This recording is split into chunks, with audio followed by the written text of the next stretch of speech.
Hey everybody, welcome back to Kill Jester, and this is your host Chase Daniel. And today we're going to be analyzing an interview that hits close to home for me personally. This is the case of Sebastian Rogers, missing since February 2024, 2 years old now, and from the very beginning I've been following this case closely. Me and an ex of mine were both immediately suspicious of the media interviews given by Sebastian's mom, Katie Proudfoot, and his stepfather. The words they chose, the patterns in their statements, something felt off from day one. Today we're breaking down Katie's latest interview, 2 years after Sebastian disappeared, and I'm going to show you exactly why so many people are suspicious. So 7 exchanges, 10 deception indicators, and a pattern that reveals what Katie really believes happened to Sebastian. This is a forensic statement analysis, so let's find out what the words really reveal. Here's what we know. February 25th, 2024, Sumner County, Tennessee. Sebastian Rogers, 15 years old, with autism, vanishes from his home. According to Katie Proudfoot and her husband, Chris, Sebastian went to bed that night and was gone by morning. The door was unlocked. They believe someone took him or he wandered off. But from the very first interviews, people noticed something. Katie's words didn't match what you'd expect from a desperate mother whose son just vanished. 2 years later, Sebastian is still missing. There's no body, no evidence of abduction, no confirmed sightings, and Katie's doing yet another interview. So what to listen for in this analysis? Does she have hope for Sebastian will be found? Does she answer questions directly or does she avoid them? Where is her focus? Is it on Sebastian or on herself? What does she repeat and what does that reveal? How does she talk about Sebastian, in the present tense or in the past tense? So let's analyze every word. And the first question and answer is up there. The interview asked Katie, how long will you keep searching? Katie replied, until my last breath. I'll never stop searching for him. So right there in the opening line, this is a huge red flag. Let me explain why. The interviewer asks, how long will you keep searching? What would a mother who believes her son will be found say? Maybe until we find them, until he comes home, or until we get some answers, or as long as it takes. But Katie doesn't. Katie says, until my last breath, I'll never stop. I'll never stop searching for him. This is deception indicator number 1. There's no hope for recovery. Stating the search will continue until death implies no belief the missing person will ever be found alive or that the search will end successfully. Until my last breath means she believes she will die before Sebastian is found. I'll never stop, repeated twice, means in her mind the search will never end. Think about it when you lose your cell phone. Do you say, I'll search until my last breath? No, you say, I'll search until I find it because you expect to find it. But Katie doesn't say until we find him. She says until my last breath. In her own words, she has no hope Sebastian will be found. Why would a mother have zero hope her son will be found? That's the question. So we'll move on to question number 2. The interviewer asked Katie, do you have anything in your innermost thoughts that you think happened to him? Katie's response, truthfully, I think that there are different options based off what we know and what we don't know. More particularly, what we don't know is what makes it more difficult. But all I can say is that I feel like he is out there and that it is my main hope that by him being out there means he's alive. So the question that's being asked is asking her for her gut instinct. What does her intuition tell her happened? And Katie starts out with, truthfully. This is deception indicator number 2, honest qualifier. Starting an answer with truthfully, honestly, or to be honest flags the speaker feels that the need to convince you they're telling the truth, often because they're not. Truthful people don't need to say they're being truthful. They just tell the truth. When someone says truthfully, they're waving a red flag. I need you to believe this even though it might not be true. Then she says, I think there are different options based off what we know and what we don't know. different options, like a menu, like she's choosing from multiple possibilities. But the question wasn't, what are the possible scenarios? The question was, what does your gut tell you happened? Your gut instinct is one thing, not different options. She's avoiding the question. So this is deception indicator number 3. It's a non-answer to a direct question, providing an explanation for why you can't answer instead of actually answering the question asked. When she says, all I can say is that I feel like he's out there, all I can say means there's more. She knows, but she isn't saying. And out there, this phrase appears constantly in Katie's interviews. Not somewhere, not alive, always out there. This is deception indicator number 4, out there obsession. Repeatedly using out there instead of somewhere or alive suggests belief the person is outdoors, in the open, or not in a safe location. Out there is what you say about someone in the big wide world. Outside, not at home, not somewhere safe.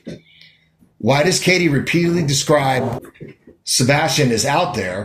What does she believe happened to him? And so we'll move on to question number 3. The interviewer asks, what do you say to people who point the finger back at you? Katie's response, I would say that we love Sebastian. We care about Sebastian. I love Sebastian, and that I am doing everything I can to bring him home and to find him. And vigilante justice doesn't help. So the interviewer is asking, people are blaming you. What do you say to them? And Katie's response is, we love Sebastian. This is deception indicator number 5, non-denial, denial. Responding to accusations by stating you love the person instead of denying involvement. Love and guilt are not mutually exclusive. Saying we love Sebastian is not a denial.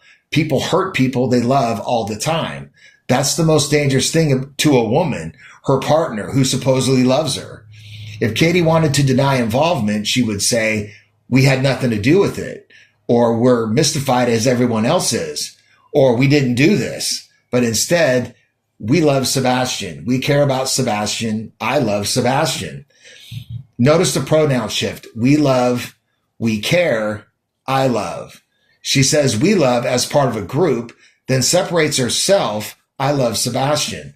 Why does she need to state her love separately after already including her in the we? When she says, I am doing everything I can to bring him home and to find him, not a denial. Trying to find him doesn't mean I didn't cause him to disappear. Then this, vigilante justice doesn't help.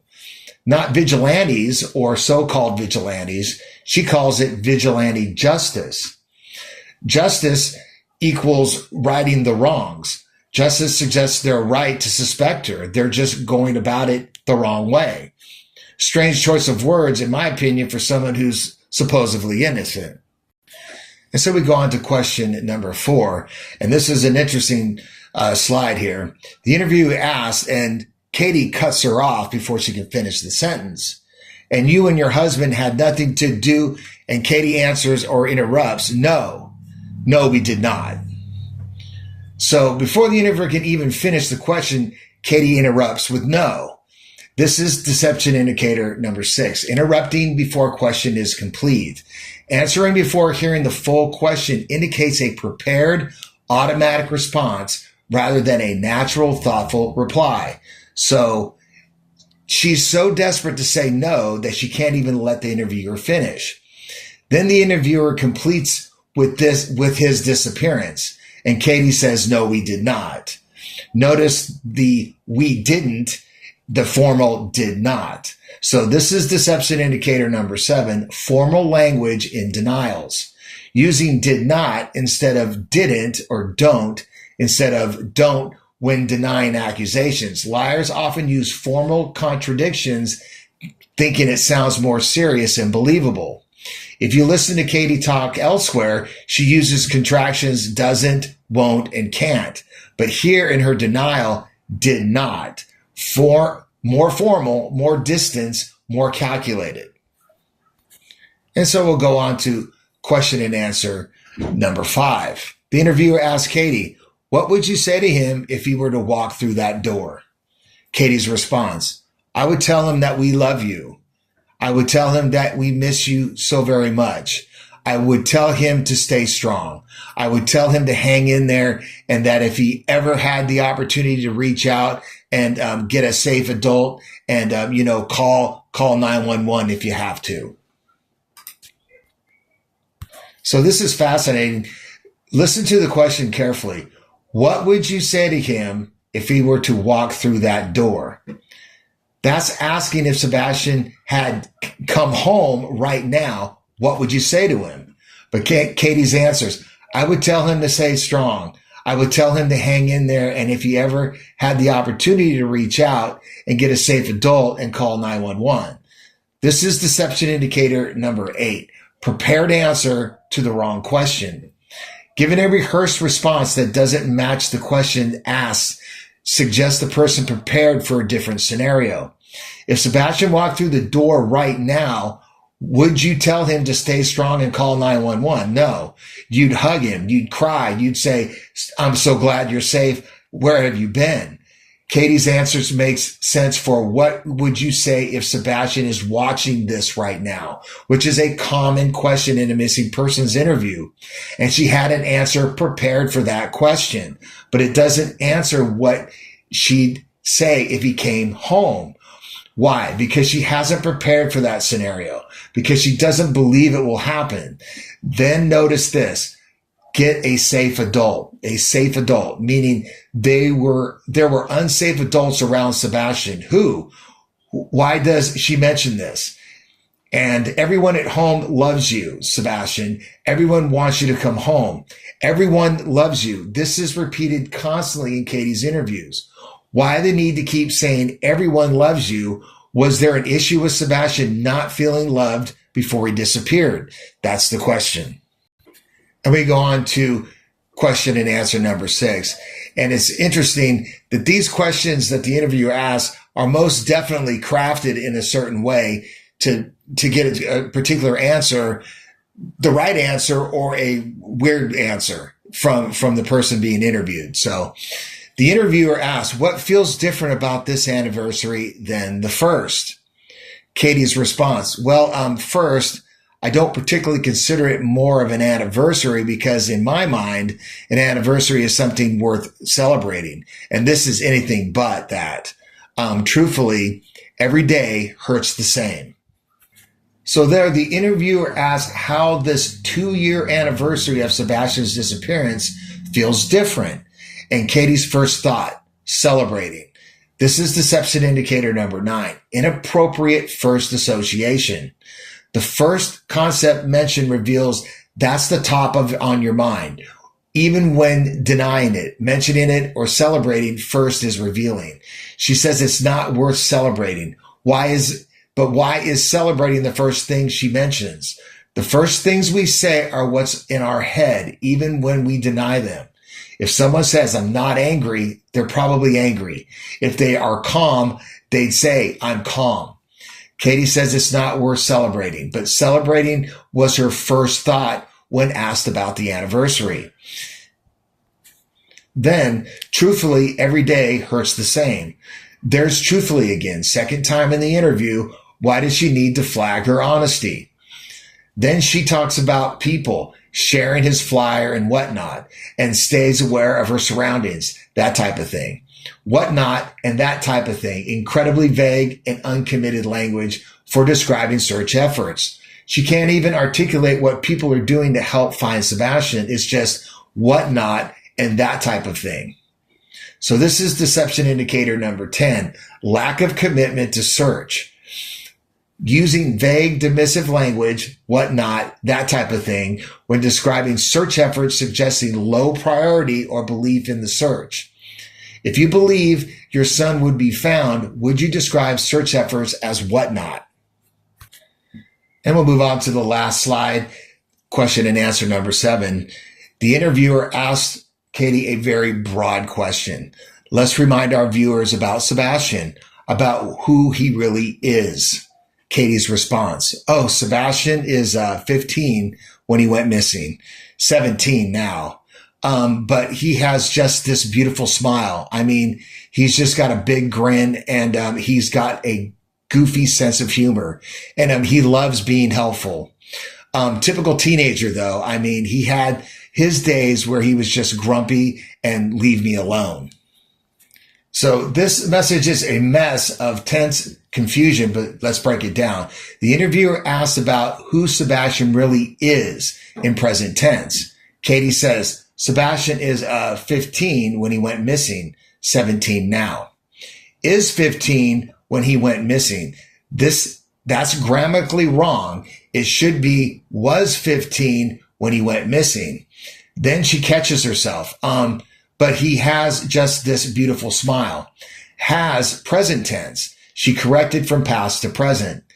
Then he's just got a big grin, and he's got a goofy sense of humor, and he loves being helpful, and he enjoys playing video games. All present tense. He's got, he loves, he enjoys. But then we loved making those little projects.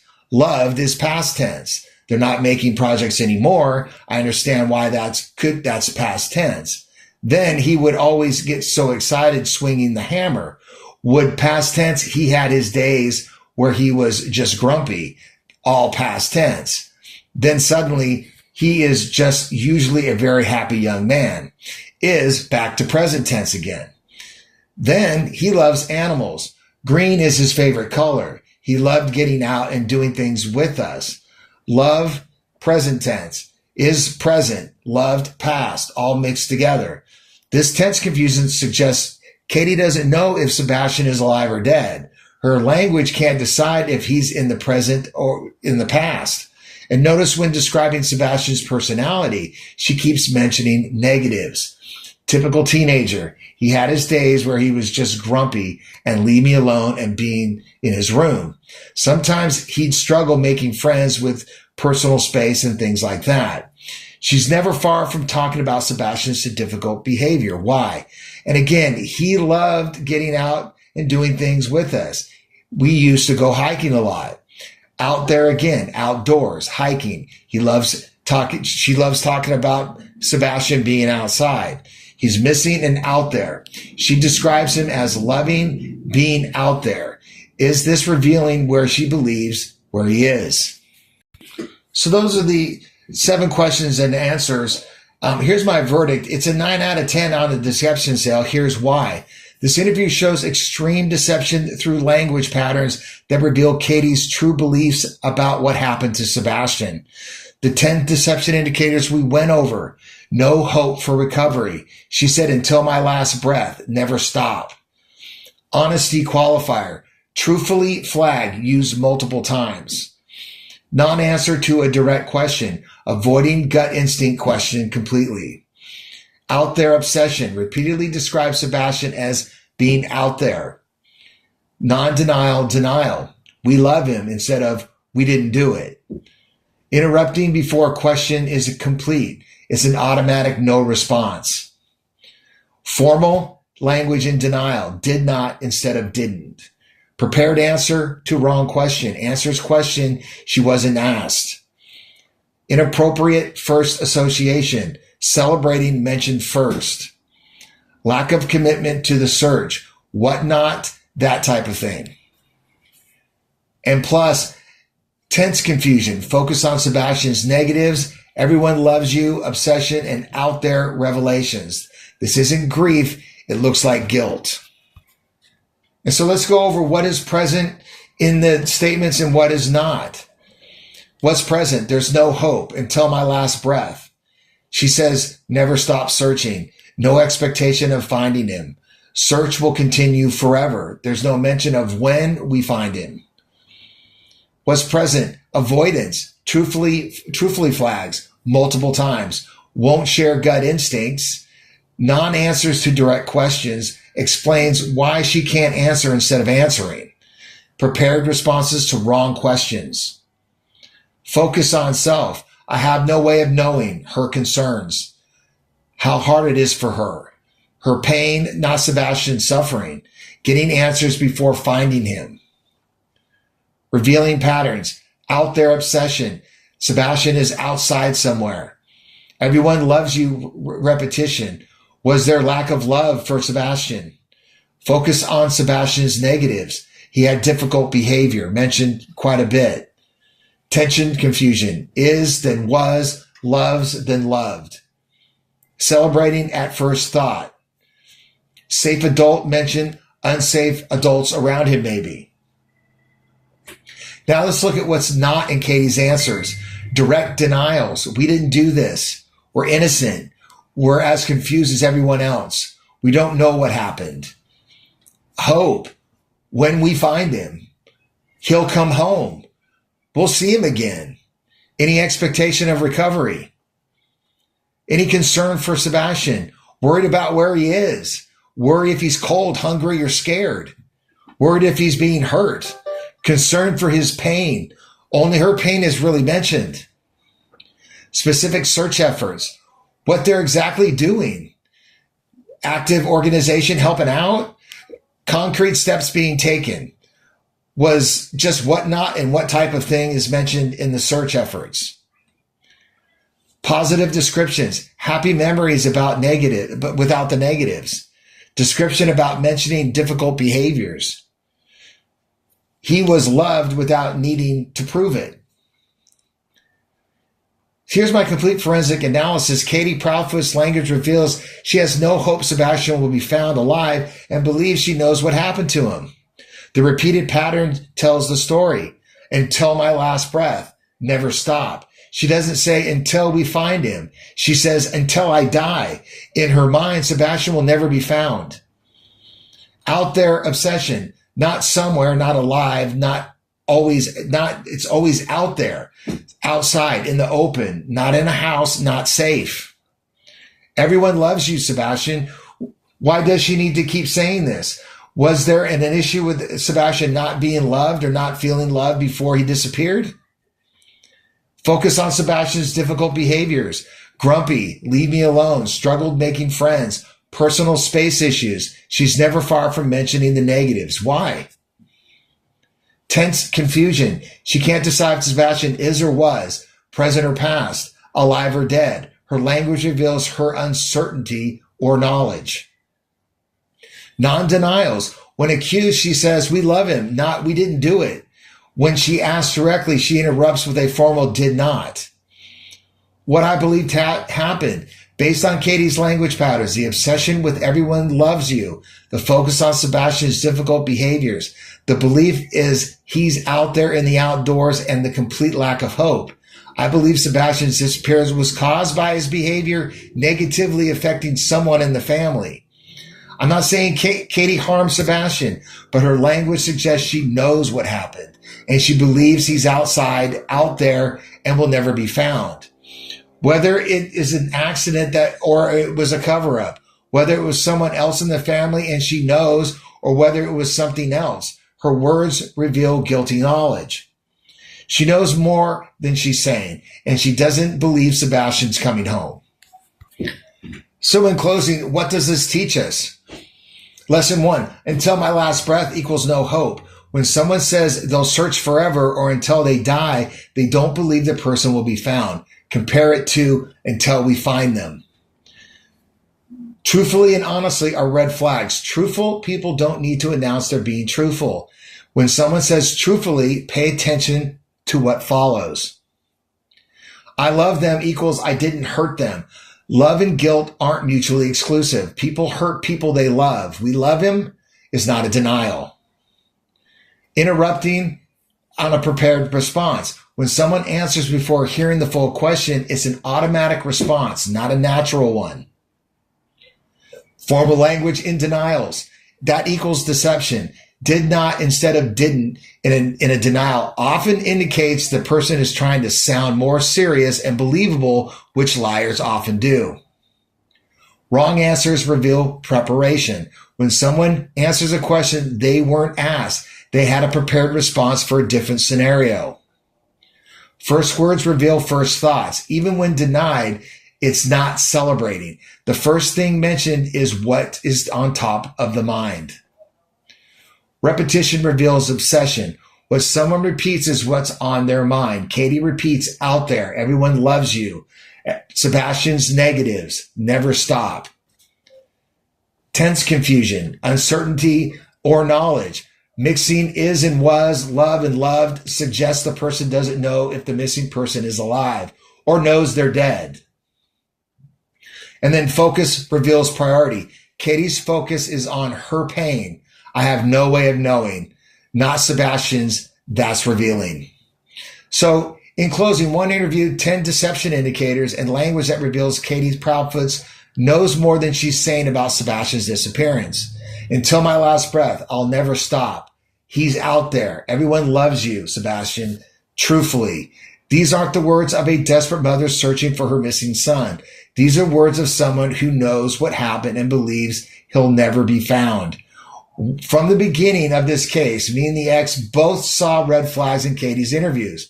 2 years later, the red flags are still there. Bigger, clearer, more obvious.